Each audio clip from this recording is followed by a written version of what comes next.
Takaba and Kenjaku returning. We have been hoodwinked, bamboozled, led astray, run amok, and flat out deceived.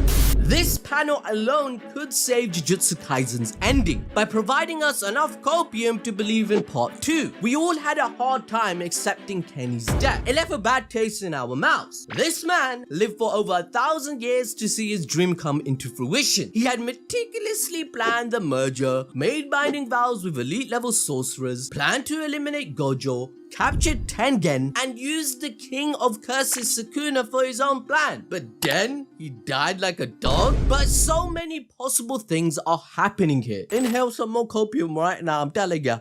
Let me address what everyone is thinking. Everything seems like an ass pull and anticlimactic, right? You all have that gut feeling, what is going on with this ending? The last 3 chapters is inexplicable. But is Takaba'S death an ass pull? Well, in chapter 243, Takaba being illustrated in a funeral attire seemed as though he was ready to leave for the afterlife. With the end of his manzai skit with Kenjaku, Takaba reached the pinnacle of his life and was finally satisfied. Kenjaku had to make this happen to beat his ridiculous curse technique that makes his imagination into reality. Now, though Kenjaku did achieve this, the reality is Takaba didn't really die. Kenjaku's head was sliced up before he could take the opportunity to finish him off. The last panel we see of Takaba showcased that he wasn't really injured and his curse technique was still in place. Otherwise, the materialization of his funeral gown would have ceased to exist and he wouldn't literally wake up just to say thanks to Kenjaku. He then says, I want to keep going and I don't want this to end. And later in chapter 249, Kenjaku says something similar, that he was glad that Takaba was the one he got to play with in the end. The whole idea of a comedian was to work on his jokes. And we all know the saying where we say, that joke killed me, or that was so funny I died of laughter. Well,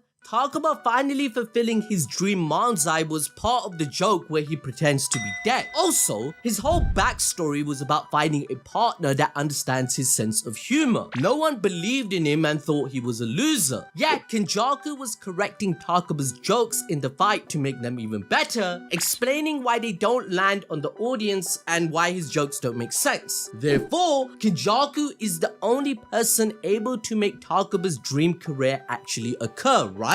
But how does that explain Kenjaku being alive? Well, firstly, this is Gege and he's a troll. It may not even be Kenjaku, with Takaba's comedian just creating a friend who looks like him. For example, it could even just be Takaba's friend from university that we saw in chapter 241. He looks exactly like a budget Geto, and given the time skip, his stature and hairstyle might just be the same. However, judging from chapter 270, we see the two having a conversation with Kenny speaking about a new kind of humor that is dark or adult, which Takaba brushes aside, stating, let's hold up on that stuff, and instead talks about his own form of humor. We know Kenjaku lives for the lols, and the whole purpose of creating a new creature with the merger was to see how it will look, wondering if it will have a funny face. Now, with this exchange, we learn that this guy is called Tori and is a permanent part of Takaba's duo. However, at this point of time, Takaba stating that they shouldn't go ahead with the adult humor, it could be referring to the merger, which brings us to the theory on how he brought back this dude. In chapter 242, it explained that his technique has a form of soul resonance, which means the soul of the opponent is affected by the technique. There is literally no limit to Takaba's materialization. This means that he can in fact change reality and bring back someone for his own goals. Now, of course, Gege hates Gojo. Wouldn't it be funny if Gojo came back? No, it's not funny for Gege because he don't like Gojo. I'm sorry, Gojo fans.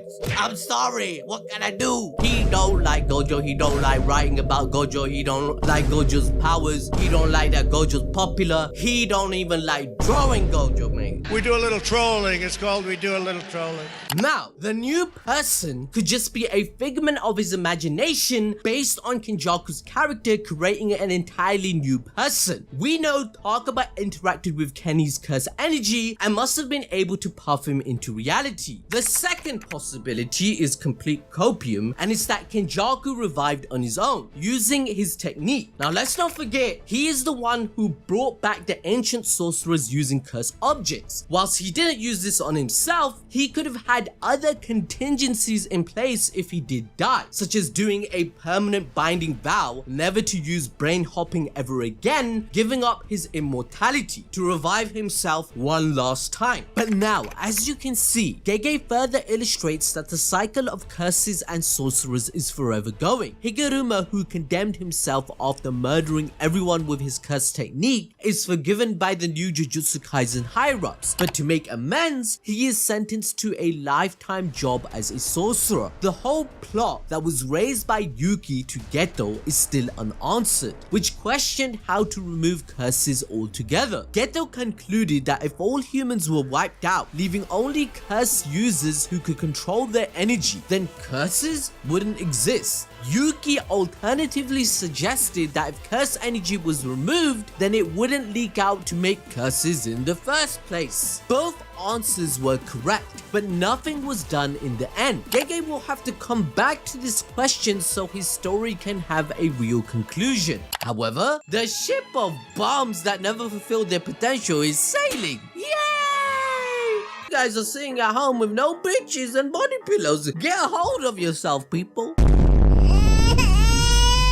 But for now, we move to Yuji and his team. They are assigned to another case which involved a couple haunted by a curse, where his wife saw her partner as a monster, meaning she is leaking curse energy. Thus, Yuji and the gang can now turn people into sorcerers and help them without any politics bullshit that goes along with it, making for a better world. The gang conclude that it must be due to a culling game player, reminding us once more that the game is still on. So the conclusion and final chapter must explain the merger, Tengen's barrier, and the whole concept of removing curses altogether. This will all need to be addressed in the next part of Jujutsu Kaisen if there's a sequel, which I'm coping with, because if there isn't, these last 4 chapters are trash. But to I can't even say to enjoy more peak fiction.